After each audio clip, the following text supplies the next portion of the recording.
everyone, I'm Magdalene Watson. Thank you so much for tuning into my video today. Today I want to talk to you guys about 5 tips for effective blogging. I have been blogging since 2007 when I first started my business, and I have loved how it's connected me with clients over the years. So many past clients still check into my blog, and I really love seeing their comments and knowing that that's a point of connection for us. So the first tip for effective blogging is choosing a niche. Now a niche is a specific target market for your blog. So you have to decide who is your blog for and how will it help them. So for example, my blog is for small business owners and bloggers looking to grow their blog and looking to grow their businesses. That's where I aim most of my posts towards, except for photography posts, which are of course for my future clients.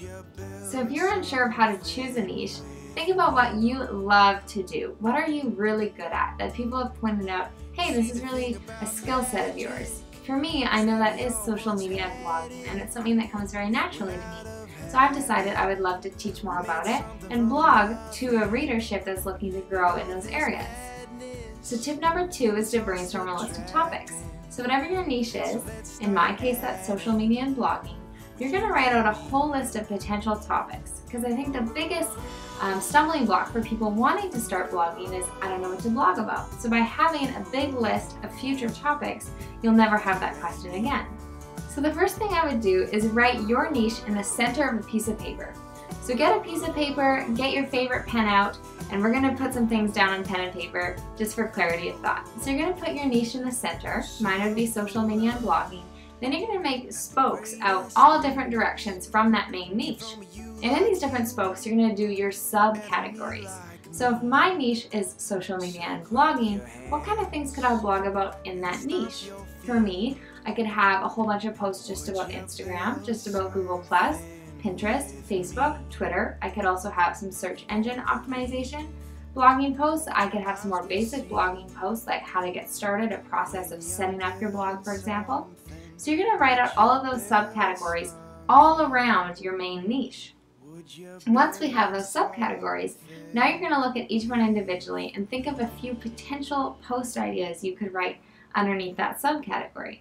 So what I might mean by this is, if I have a subcategory of Pinterest, for example, a few titles I could think of, they don't need to be posts that you've written already, but just potential ideas. So I could have how to grow your Pinterest following, how to organize your Pinterest boards, 5 boards every small business owner should have, why you should be deleting your pins on Pinterest. These are all these different titles that I've thought of.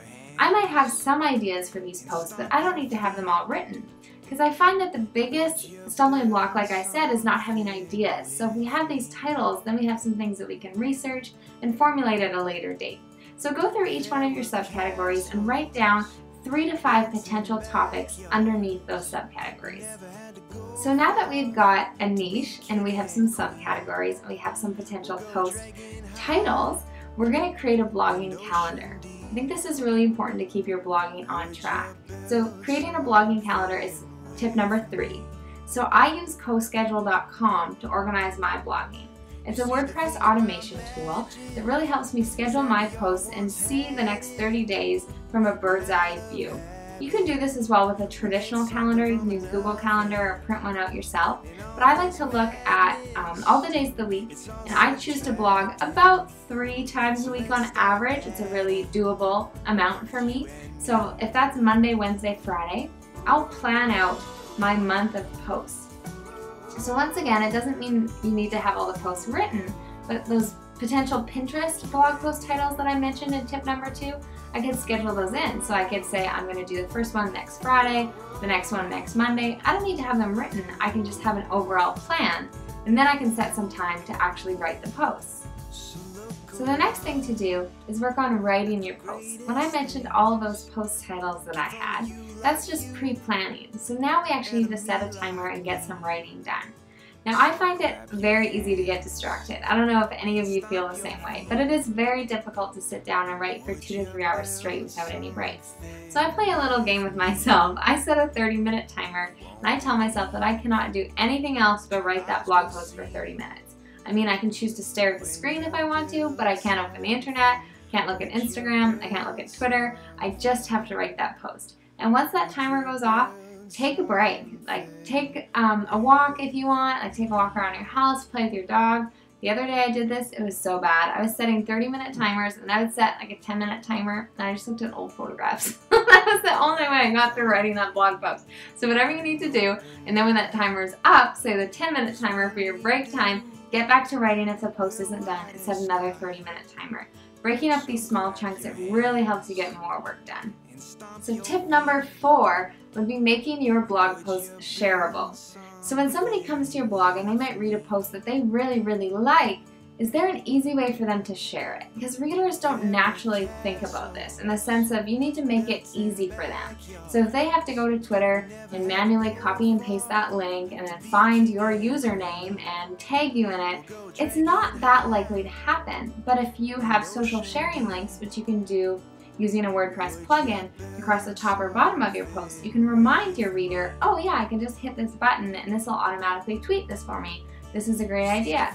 You can also use a plugin called Tweet This, which you can take little captions from your blog post and encourage people to tweet those as well. In addition, it's a really good idea to reference previous blog posts that you've written that might line up really well with what you're writing about this time. So you kind of keep readers on your page and get them really invested in what you've written about in the past. Another thing to keep in mind is optimizing your images for social media networks. Do you have a more vertical kind of image for Pinterest over just a horizontal title image? If you go to my blog, you'll notice that I have horizontal title images, which work really well for sharing on Facebook and Twitter. I usually make some sort of a square version of it for Instagram.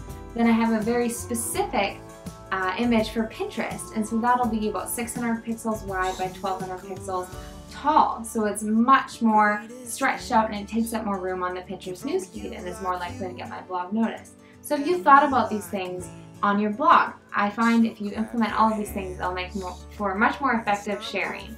Tip number 5 for more effective blogging is analyzing your analytics. So are you set up on Google Analytics? If not, you should take 5 minutes and do that right now. It's quite easy and they have lots of tutorials on there. Once you've installed it on your blog, give it a couple weeks to collect some data about the users coming to your blog. After then, it's a really good idea to check your reports every couple weeks or at least every month to see what's working. Where is most of your traffic coming from? Are there any referring websites? Maybe you left a comment on somebody's blog and you've got 50 new visitors from that blog. Well, maybe you should comment even more because that's a really good source of referrals for you. Are you spending so much time on Facebook but seeing very little return?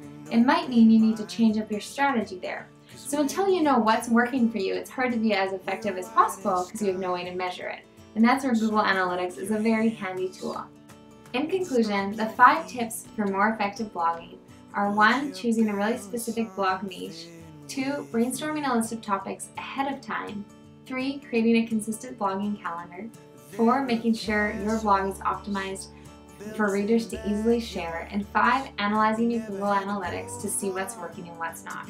I really hope these tips helped you. If you were helped by this video, please subscribe and share with your friends. I look forward to bringing you lots more videos soon. I would also love to hear in the comments what you'd like me to speak about. I'm totally open to your ideas, so please share below and I hope to address your questions in a future video. Thank you so much!